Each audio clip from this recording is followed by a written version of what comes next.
Hi all, இன்றைக்கி நம்ம பார்க்க போகிற ரெசிபி சிக்கன் கிரேவி. அது எப்படி பண்ணலான்னு பார்க்கலாமா? ஒரு கடாய் வச்சுக்கோங்க. கடாயில் ஒரு 5 டேபிள் ஸ்பூன் அளவு ஆயில் ஊற்றிக்கோங்க.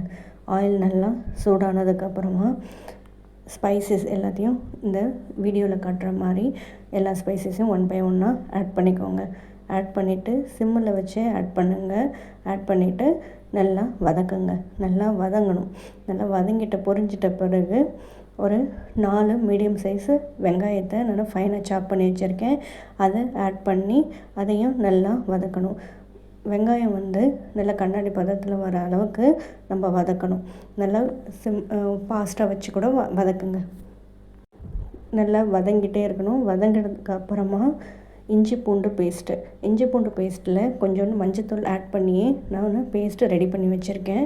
அந்த இஞ்சி பூண்டு பேஸ்ட் ஒரு ஃபுல் டீஸ்பூன் அளவுக்கு, ஒரு 2 டீஸ்பூன் அளவு நம்ம இஞ்சி பூண்டு பேஸ்ட்டு ஆட் பண்ணுறோம். கொஞ்சம் அதிகமாக போட்டால் தான் இஞ்சி பூண்டு பேஸ்ட் நம்மளுக்கு சிக்கனில் அந்த ரா ஸ்மெல் இருக்காமல் இருக்கும். அதனால் ஒரு இஞ்சி பூண்டு பேஸ்ட் ஒரு 2 டீஸ்பூன் அளவுக்கு போட்டுக்கோங்க. போட்டுட்டு ஸ்டவ்வை சிம்மில் வச்சுட்டு வதக்குங்க. இஞ்சி பூண்டு பேஸ்ட்டு போட்ட உடனே நம்மளுக்கு கடாயில் ஒட்டும். அதனால் இஞ்சி பூண்டு பேஸ்ட்டு போடுற வரைக்கும் சிம்மில் வச்சுட்டு நல்லா வதக்குங்க. நல்லா வதங்கினதுக்கு அப்புறமா ஒரு 3 மீடியம் சைஸ் தக்காளியை ஃபைனாக சாப் பண்ணி வச்சுருக்கேன். அந்த தக்காளியை ஆட் பண்ணிக்கோங்க. ஆட் பண்ணிவிட்டு நல்லா வதக்கணும். இந்த தக்காளி வேகிற அளவுக்கு ஒரு கொஞ்சமாக உப்பு ஆட் பண்ணிக்கோங்க. உப்பு ஆட் பண்ணி வதக்குங்க. உப்பு ஆட் பண்ணி வதக்கும்போது சீக்கிரமாக தக்காளி வேக ஆரம்பிக்கும். இப்போ வெந்ததுக்கு அப்புறமா நம்ம 1/2 kg சிக்கன் நல்லா கழுவிட்டு மஞ்சத்தூள்லாம் போட்டு கழுவி வாஷ் பண்ணி வச்சுருக்கேன்.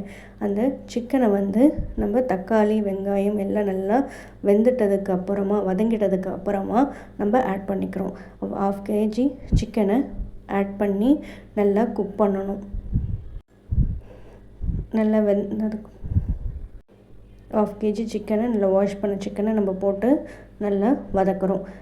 சிம்மில் வச்சு வதக்கலாம், இல்லை ஃபாஸ்ட்டாக வச்சு கூட நம்ம ஆனால் கை விடாமல் பரட்டிக்கிட்டே இருக்கணும். இல்லைன்னா அடியில் டக்குன்னு பிடிக்க ஆரம்பிக்கும். அதனால் நல்லா பரட்டி விடுங்க. பரட்டி விட்டும்போது சிக்கனில் இப்போ போடும்போது ஃப்ரெஷ் சிக்கனாக இருக்குது இல்லையா, அது ஒயிட்டாக மாறும். சிக்கன் நம்ம வதங்க ஒயிட்டாக மாறும். ஒயிட்டாக மாறின வரைக்கும் வதக்கணும். வதக்கும்போது சிக்கனில் இன்னும் கொஞ்சம் தண்ணி நம்மளுக்கு விடும். நல்லா வதக்கணும். நல்லா வதக்கிட்டு இதுக்கான மசாலா நான் ரெடிமேட் மசாலா அதிகமாக எதுவுமே சேர்க்காமல் வீட்டில் அரைச்ச குழம்பு மிளகாத்தூள் அது ஒரு 3 டீஸ்பூன் அளவுக்கு நான் ஆட் பண்ணிக்கிறேன். நம்மளுக்கு இந்த ஃப்ளேவர்ஃபுல்லாக அந்த வாசனையாக இருக்கிறதுக்காக ஒரே ஒரு டீஸ்பூன் அளவு கரம் மசாலா மட்டும் ஆட் பண்ணிக்கிறேன். கரம் மசாலா வேறு ஒன்றுமே கிடையாது. நம்ம ஃபஸ்ட்டு ஆட் பண்ண ஸ்பைசஸ்லாம் லைட்டாக டாஸ் பண்ணிவிட்டு நம்ம பவுட்ரு பண்ணி வைக்கிறது தான். அதை ஆட் பண்ணோன்னா இன்னும் ஃப்ளேவர்ஃபுல்லாக இருக்கும். ஆட் பண்ணிவிட்டு இந்த டிஷ்ஷுக்கு தேவையான அளவு வாட்டர் ஆட் பண்ண போகிறேன். இதை ஒரு கறி, அதாவது சிக்கன் கிரேவி மாதிரி வைக்க போகிறோம். அதனால் நான் இதுக்கு ஒரு 1/2 லிட்டர் அளவு மட்டும் நான் வாட்டர் ஆட் பண்ணி உப்பு டேஸ்ட் பார்த்துட்டு உப்பு கொஞ்சம் குறைவாக இருந்ததுன்னா கொஞ்சம் ஆட் பண்ணிக்கோங்க. ஆட் பண்ணிவிட்டு நல்லா கொதிக்க விடுங்க. நல்லா ஒரு 1/4 மணி நேரத்துலேருந்து 20 நிமிஷம் வரைக்குமே கொதிக்க விடுங்க.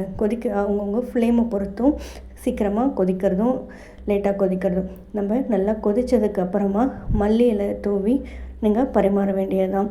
ரொம்ப டேஸ்டான சிக்கன் கிரேவி, சிம்பிள் அண்டு என்னுடைய மெத்தடில். தேங்க்யூ.